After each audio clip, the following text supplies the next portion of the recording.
and welcome to Crosstalk, where all things are considered. I'm Peter Lavelle.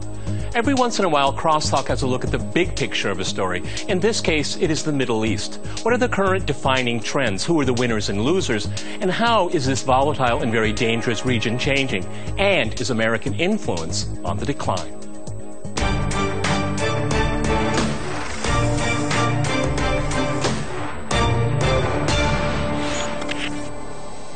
Cross-talking the shifting sands in the Middle East, I'm joined by my guest, Sami Naidar in Beirut. He's a Middle East analyst. And in Erbil, we have Joe Lauria. He is an independent journalist. All right, gentlemen, crosstalk rules. In effect, that means you can jump in anytime you want, and I always appreciate it. Let me go to you first, Joe. My introduction was very, very broad. If from your standpoint, and you're in Iraq right now, what are the most important trends affecting the Middle East? Because there's so much going on right now. Unfortunately, particularly in the United States, it's overshadowed by what I call fake news. So I want to do real news on this program here. Joe, your thoughts? Well, how is the Middle East changing? Go ahead. Well, it's very easy to get lost in all the details, and they're so frighteningly complex, particularly in Syria. I think the overall, if you're looking for a really big picture, we have to look at U.S.-Iranian relations, and in the subtext of that, Saudi-Iranian relations, and below that, the standoff between Saudi Arabia, Bahrain, Egypt, and against Qatar, which I think could be a prelude to conflict with Iran. They're trying to bring Qatar into their own camp, into the GCC camp. They've been too close to Iran. So I think, and that conflict again between Syria and Iran, between Saudi Arabia and Iran overshadows the entire region. Their sectarian proxy wars, their conflict has to be brought to an end in some kind of an accommodation between these two regional powers. They're not going anywhere. There has to be a balance of power there. The United States, if wanted to be a great power, they're the only ones that have the leverage on both parties to bring them together to end their conflict, because that spreads all over, from Bahrain to Afghanistan, certainly Lebanon, Syria, and in Iraq. The Iranian-Saudi conflict is the overall issue right now, and it has so many complex, localized conflicts. That has to be dealt with, and it doesn't look that way at all. The Trump administration is not doing that. They are lowering themselves, the United States, to the level of the sectarian combatants. They're just taking sides. They're taking a Sunni side in a frighteningly complex sectarian war that goes across the region. This is the major issue in the region, and the major problem that Washington is committing right now. Okay, let me go to Sami in Beirut. We can talk about American influence in a second here, but can I ask you the same question that I asked Joe? In your mind, what are the main confines of what's going on in the Middle East? Because as Joe has pointed out, it's a long, long laundry list. Okay, go ahead, Sami. Yes, I think what is at stake today is the new order in the Middle East, because Sykes-Picot order that was pushed 100 years ago has definitely gone, and now there is a new order, but with different players, with different regional powers drawing the map. And for instance, you have Russia getting a big role in Syria, especially in the last 2 years, Iran, the United States of America, and to a lesser extent Saudi Arabia. So this new order is set by these new regional powers, and of course I forgot Turkey. There is a comeback of the regional powers on the scene, plus a US and Russia role, and the name of the game today is fighting Daesh, while the core issue is who will be replacing Daesh. Yep. And this will determine the areas of influence that will be controlled by each of the regional power that we have already mentioned. So what's at stake today is this new order, and this will define the balance of powers for years, not to say decades, to come. Joe, it's very interesting in looking at Syria here with the end of Daesh or ISIL, Islamic State. It seems to me that there's a lot of jockeying position for what possibly could be some kind of peace settlement. in your mind here is, you know, we have Tillerson, the Secretary of State, saying, if I can quote foreign policy, Tillerson ready to let Russia decide Assad's fate. I mean, that is a remarkable statement considering the flip-flop, flip-flop, flip-flop that we keep hearing from Washington on Syria. I mean, do you take Tillerson's words at face value? Because, I mean, I thought it was interesting, but, I mean, what are these guys going to say tomorrow? Go ahead, Joe. No, I do not take his words at face value. I don't think they know what the hell they're doing. It's clear that, look, during the campaign, Trump said he would not announce what his plans are, you know, military plans. He doesn't want to give the enemy the heads up. Now, obviously, tactically in a battle, you don't do that. But the strategy of the United States for the larger Middle East or in Syria, it has to be explained to the American people, whether we agree with it or not. At least the Obama administration, you know, pretty much stuck to regime change, which most of us on this show have agreed that that's a mistake. But Trump, we don't know what exactly they're trying to do there, except Iran. Iran seems to be the underlying theme in everything, everything they say. There seems to be shaping up some conflict with Iran, which is enormously dangerous, and an even closer relationship with Saudi Arabia. Their relationship with Israel is taken for granted. It's the same with every administration, pretty much. But they're even closer to Saudi Arabia now, and particularly in this conflict they're having with Qatar.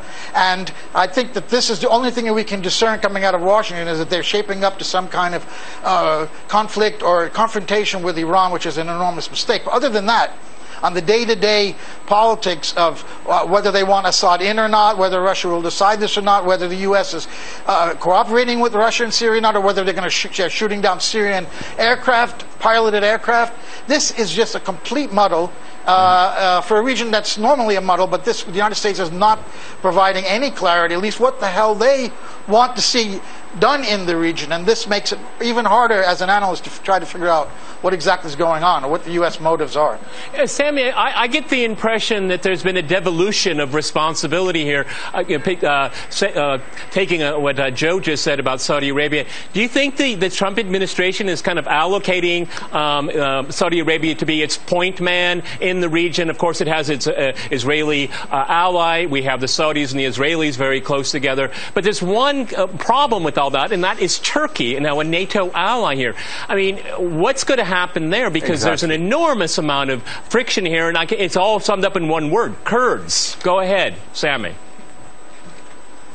I think that the end in mind when it comes to the United States of America has been set clearly by the chief of the Pentagon, General Davis, and he's considering that the major threat for U.S. interests in the region is Iran, and so the goal is facing Iran. Now the problem is the United States of America does not have the tools or enough tools to face up to Iran in Iraq and in Syria. It's true that they could rely on a proxy, which is the Kurds in Syria and in Iraq, but this has limit because supporting the Kurds could anger Turkey. And here, I mean, you can understand the position of Secretary of State Tillerson, who tried to set bridges with Russia because Washington needs Russia to pressure on Iran or to limit the role on Iran,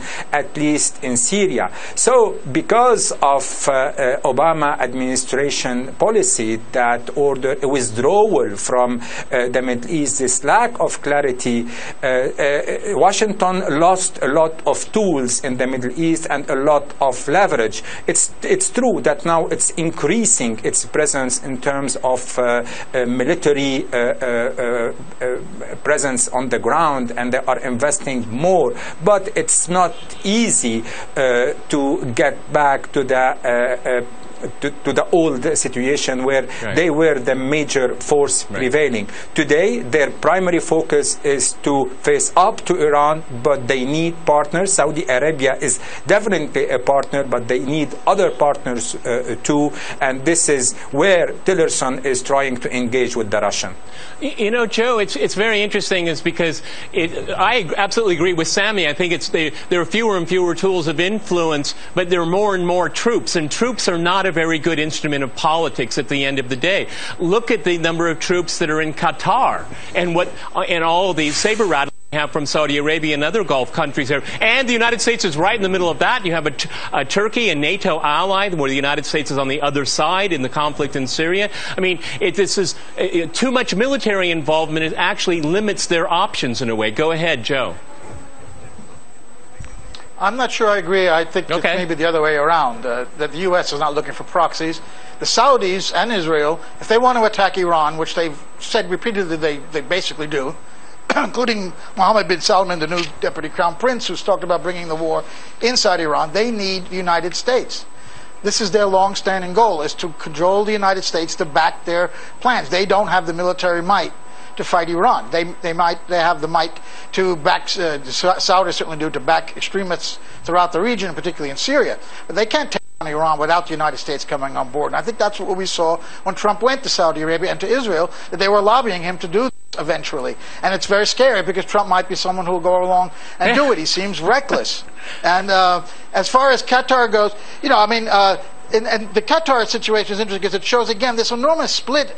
And really a factor we have to consider is incompetence in Washington right now, because you've got Tillerson and Mattis on one side saying they want to negotiate settlement, and Trump's going out on Twitter, you know, backing Saudi Arabia to the hilt and calling Qatar the largest purveyor of terrorism in the world.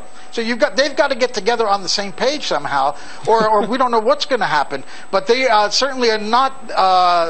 They are being lobbied to be the force for a war against Iran, and in southeast Syria right now, in Al-Tanf, where they are backing their own rebels.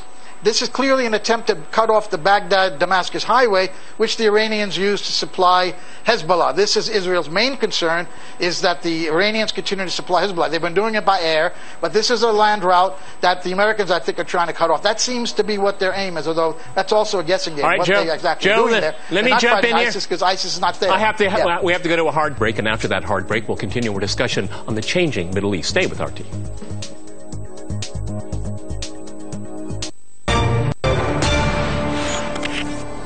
Welcome back to Crosstalk, where all things are considered. I'm Peter Lavelle. To remind you, we're discussing the shifting sands in the Middle East.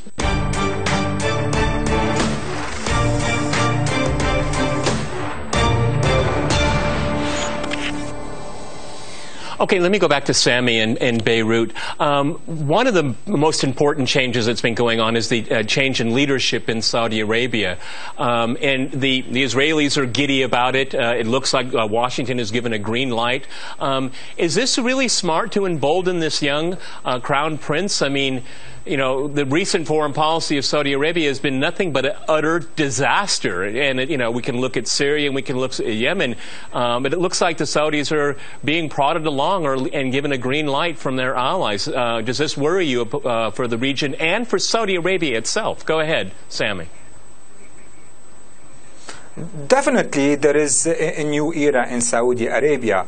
I mean, some put it, this is the end of an era of appeasement. There is definitely a change in the style.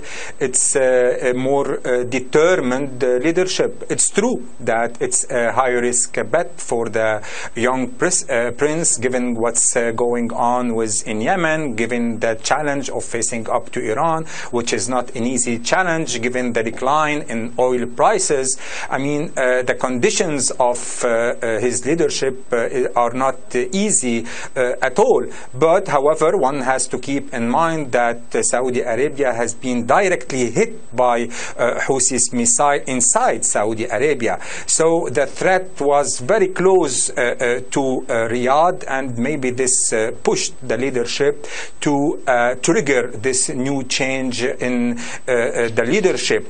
And given the fact that for the last decade, Iran's influence in the region has been increasing by the day. Let's not forget that in 2003, Iran was trying to find a deal with the United States of America to not to be the second in line after the war in Iraq. Today, Iraq is controlled largely by Iran or Iran proxies in the region, and this road from Damascus to Baghdad, what has been called the Shia Crescent, is now a reality, and this is giving Iran a high leverage in the region. And the ultimate test today with regard to Syria is to see and to check if Iran will be allowed to establish definitely this bridge that will link the Mediterranean to Tehran. Well, Joe, we go back to Iran. I mean, it kind of goes to my point in talking about Saudi Arabia. Let's go all the way back to the illegal invasion of Iraq in 2003. And let's go all the way up to 2017. I mean, Iran's influence is growing in the region. Well, I wonder why. It's because one failure and adventure after another. I mean, all Iran has to do is more or less stand there and it can increase its influence. I mean, I find it just really amazing where there's no learning curve coming out of Western countries. If you don't like Iran, why are you helping them indirectly over and over and over again? This is foreign policy, international relations 101. Go ahead, Joe.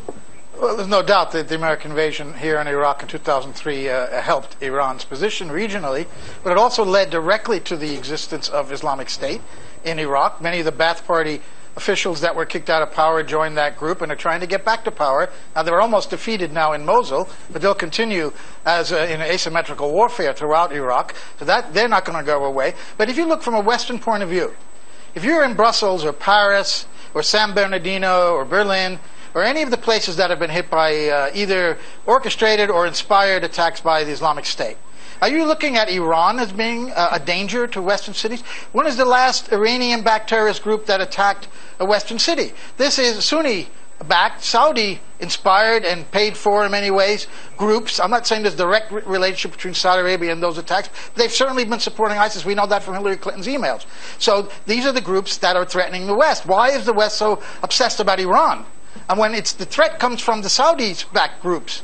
And as far as Yemen goes, there was a deal. The UN had a deal where the Houthis were going to withdraw from Sana'a, and that's when Saudi Arabia bombed, the day that deal was about to come into force. The only thing that hadn't settled was the presidency, and Saudi Arabia did not want to see any kind of democracy on their borders. This has been a reckless war with Yemen. Yes, they've attacked now in Saudi territory. It's become absolutely out of control, and Mohammed bin Salman, as the deputy crown prince, the effective king of Saudi Arabia, has got no democratic control on what he does. If in any country with any democracy, he would have been in a lot of trouble politically after the disaster in Yemen. But he continues on with this bellicose speech against Iran, with this possibility even of an invasion of Qatar by Saudi Arabia and its allies. This is just getting more and more dangerous, and he is a reckless force here that the United States is backing to the hill. We now know that the son-in-law of Trump is great friends with Mohammed bin Salman. So I don't know what to say about that now. Where are we headed with that? Sammy, it's sticking with Saudi Arabia. Right. Sammy, staying with Saudi Arabia here.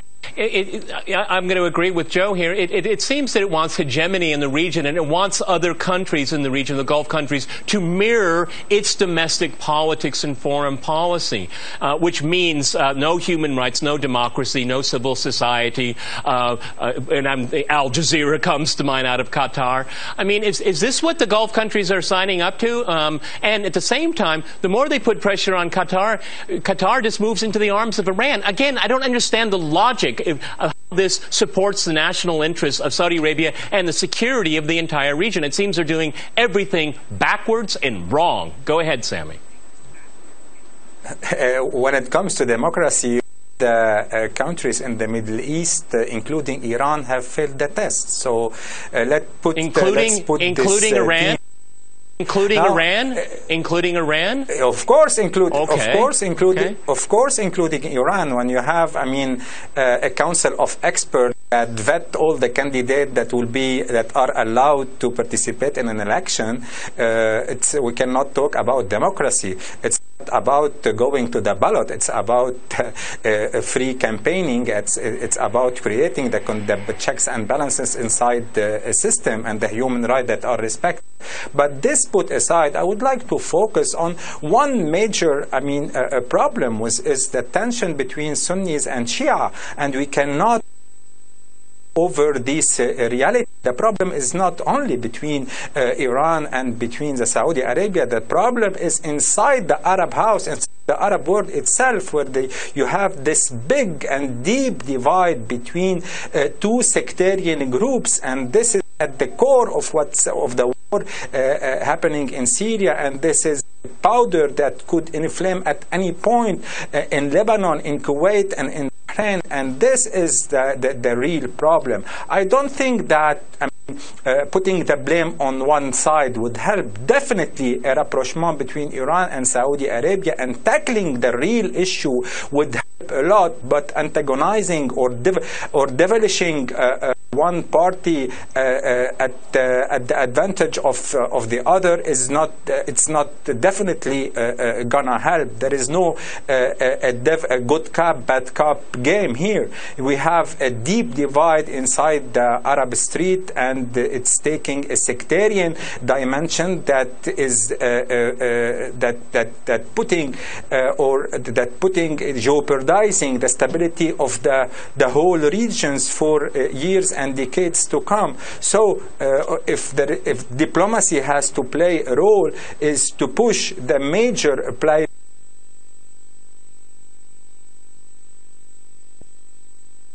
a good start for this kind of rapprochement, because the problem is not once more with the Saudi Arabia what you will make with Egypt. We have seen during the last day this crisis that arises around Qatar. Qatar is directly, indicted by these countries to be a supporter of this Islamic group, or that were fueling terrorism. And this crisis is not between Qatar and Saudi Arabia, between Qatar and four major countries in the East, including Egypt, which is the center of gravity of the Sunni world in the region. Okay. Joe, how the sectarian divide, how real is it, and how is it being used as a political tool? If you look at Syria, for example, a secular society, certainly ruled by an iron hand, but they did not have that kind of sectarian divide, and now it is imported to them. It seems to me that Washington has picked the Sunnis. Israel is overjoyed because it wants to see the Sunni and Shia fight, and it gives them a breathing room and actually to expand. I'm thinking of Golan Heights.